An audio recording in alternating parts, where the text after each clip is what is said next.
Yang kami hormati Bapak Yusuf Nudu dan para asisten dosen, kami dari kelompok C1 akan mempresentasikan perancangan produk Facial kami. Kami beranggotakan 3 orang. Yang pertama adalah Vincentius Niko Karnajati, Dewa Gede Wahyu, dan saya sendiri Bagus Pijalana. Next. Ada 4 unit yang akan kami presentasikan dan ada 7 langkah metodologi perancangan yang akan kami sajikan pada presentasi berikut. Next. Perancangan langkah 1 dan 2.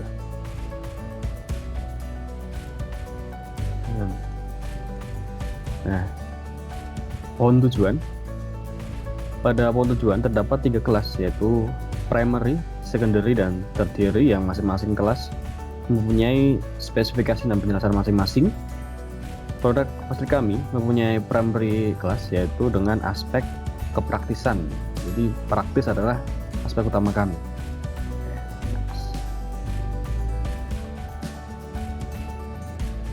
Next. Selanjutnya adalah transparent box.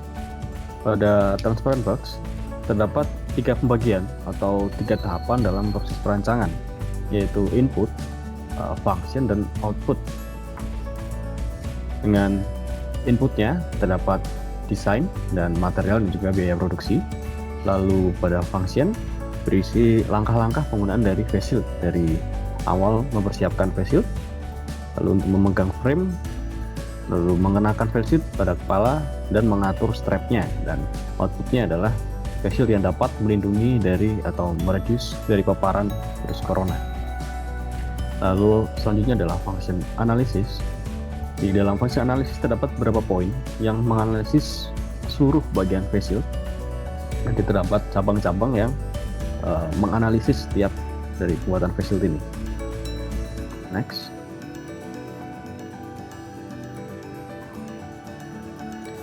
Selanjutnya adalah tabel HOQ.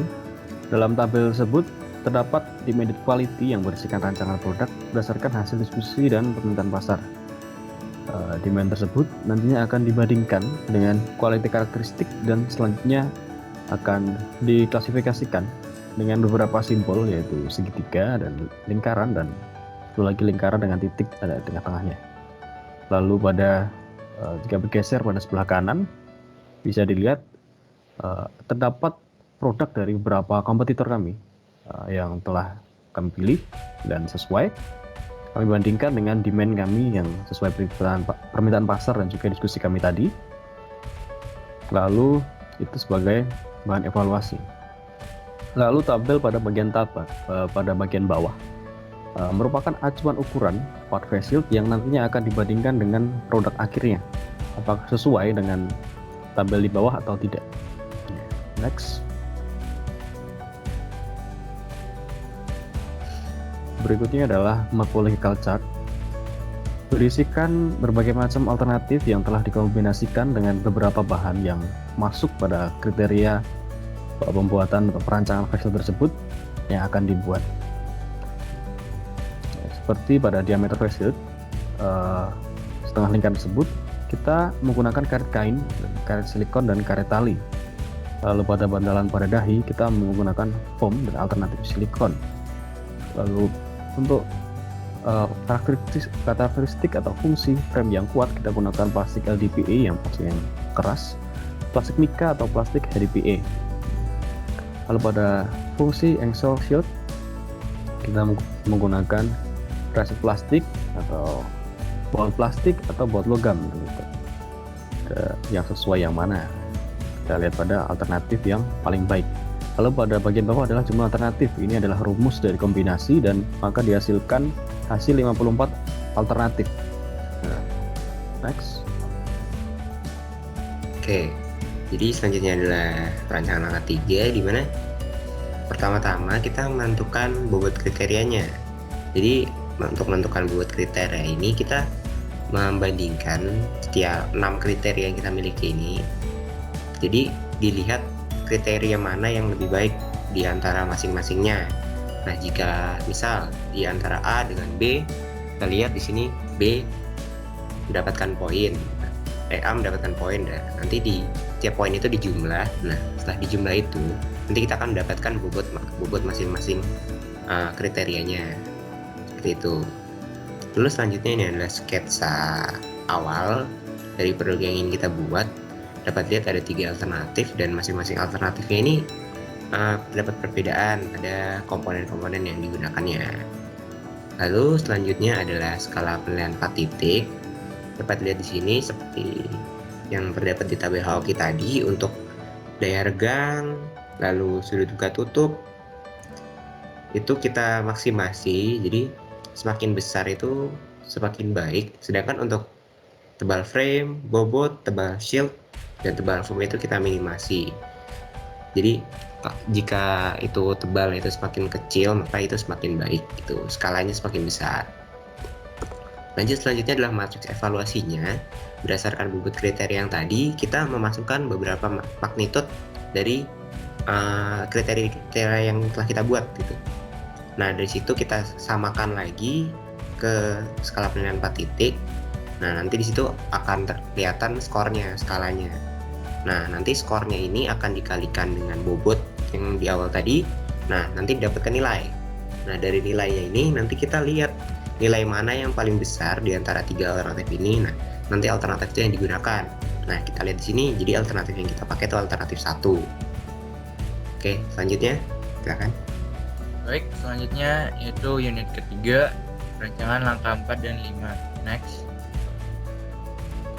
Di sini terdapat analisis desain dengan 4 parameter, yaitu bahan shield, ukuran shield, kenyamanan, dan efisiensi waktu. Untuk analisisnya bisa dilihat pada tabel analisisnya.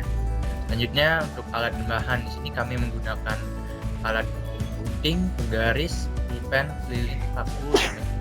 Untuk bahannya kami menggunakan karet kain, foam, mika dengan tebal 0,5 mm dan 1 mm, dan terakhir menggunakan tim stick. Next.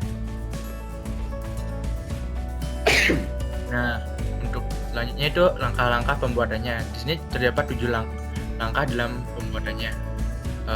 Pertama itu kita menyiapkan alat dan bahannya, kemudian kita melakukan pengukuran terhadap alat dan bahan. Setelah itu ada pemotongan pada material, selanjutnya ada pelubangan, ada penghalusan, dan proses perakitan. Setelah itu ada produk telah selesai. Untuk videonya tolong bisa dilihatkan. Nah, pertama potongan mika, selanjutnya ini pada penghalusan, dan yang ini ada seperti. Nah, di sini ada paku yang dipanaskan menggunakan pada video.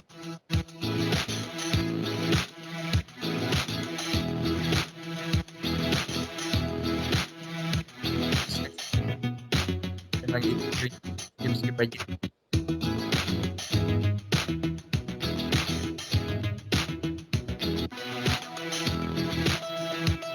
Nah, ini proses pembuatannya ini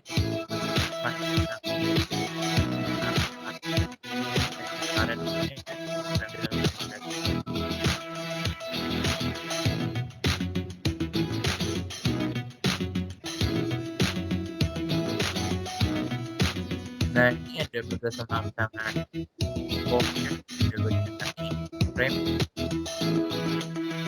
ini yang nah,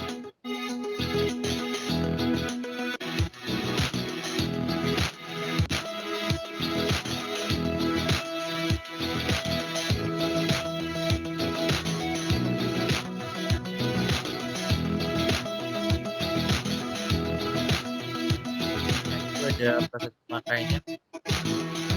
Nah, selesai. Baik, selanjutnya ke slide selanjutnya.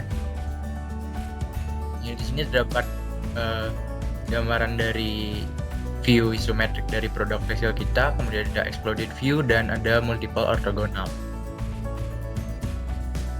Nah, selanjutnya ini ada bill of materialnya dari produknya yang pertama level 0 yaitu basicnya, kemudian level 1 dari part-part pembuat pensil tersebut ada frame luar, frame dalam, seal, foam, strap karet, pin mail, dan pin female. Kemudian untuk level 2 merupakan bahan atau material yang digunakan untuk membuat part tersebut terdapat jika dengan tebal 1 mm untuk pembuatan frame luar part dan frame dalam. Kemudian ada jika dengan tebal 0,5 mm untuk pembuatan seal.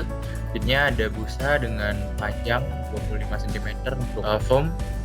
Kemudian karet kain dengan panjang 25 cm untuk strap karet. Next.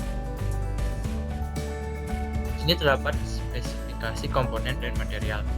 Seperti yang sebelumnya tadi, bahwa part dari vessel ini terdapat 7 part, dan sudah dibahas material-materialnya, bill of material. Ini sini spesifikasinya bisa dilihat juga, di sini ada panjang, lebaran, tinggi dari tiap part, kemudian ada jumlah partnya di sini, dan juga ada metode perakitan untuk frame luar, frame dalam, seal itu menggunakan pin, ada yang menggunakan lem untuk foam, dan ada yang dilubangi menggunakan dipanaskan lalu ditekan, yaitu pada untuk part pin. Next. Oke, jadi unit terakhir di unit 4, perancangan langkah 6 dan 7. Sini ada value engineering, di mana komponen-komponen yang kita buat tadi kita tuliskan kembali dengan fungsinya dan materialnya, lalu kita berikan value atau nilai. Di sini nilainya jika semakin besar itu berarti komponen tersebut sangat penting bagi produk kita dan tidak bisa diganti. Di sini yang sangat tinggi yaitu ada frame dalam, shieldnya, dan strap karet, lalu ada pin. Lalu jika ada frame luar dan foam itu opsional, jadi bisa value-nya masih medium. Lalu sini ada cost, ada perbedaan harga di original dan redesign, dimana pada pembuatan original ini terdapat proses eksperimen kita lakukan dan ada eksperimen yang gagal, jadi cost-nya lebih besar. Namun dapat dilihat pada bagian pin, di sini cost-nya lebih besar dikarenakan ada penambahan kita lakukan di proses redesign, yaitu mendapatkan pinnya ini menjadi 2, jadi totalnya semua adalah 5 pin, 5 pasang. Selanjutnya adalah perbaikan, kelengkapan, dan pendesainnya. Nanti di sini kita melakukan perbaikan di transfer box, spesifikasi performansi dan tabel AOKI, lalu matriks evaluasi dan desain, dan kita melakukan eksperimen tadi. Lalu pada langkah 6 dan 7 kita membuat value engineering-nya. Lalu pada penyedia daftarnya, ini setelah redesign, ada perbedaan untuk perkakas dan material yang digunakan, itu kita tidak lagi menggunakan lem karena kita menggunakan pin tadi untuk strap karetnya, lalu kita menggunakan pisau untuk melakukan penghalusan. Nah, jadi ini adalah hasil redesign kami. Di 3D design akhir dapat dilihat di sini perbedaannya terdapat pada pin plastik yang digunakan. Di sini ditambahkan supaya strap karetnya ini lebih kuat kita rasa. Jadi seperti itu. Dan ini adalah detail akhir produk kami. Lalu untuk pengujian produknya dapat kita lihat di sini. Adalah demo produk face shield. Yang pertama ada uji penyemprotan. Lihat face shieldnya masih baik. Terus cara menggunakannya kan jalan.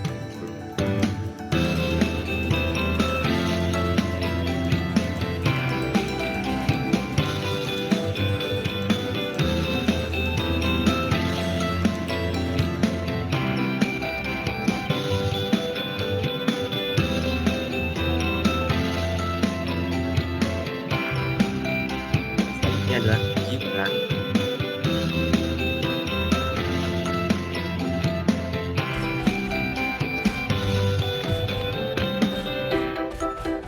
Masih telah menonton, jadi dapat simpulkan produk kita ini dapat bekerja dengan baik. Oke, sekian proses perancangan produk face shield dari kami. Jika ada kesalahan mohon dimaafkan. Terima kasih.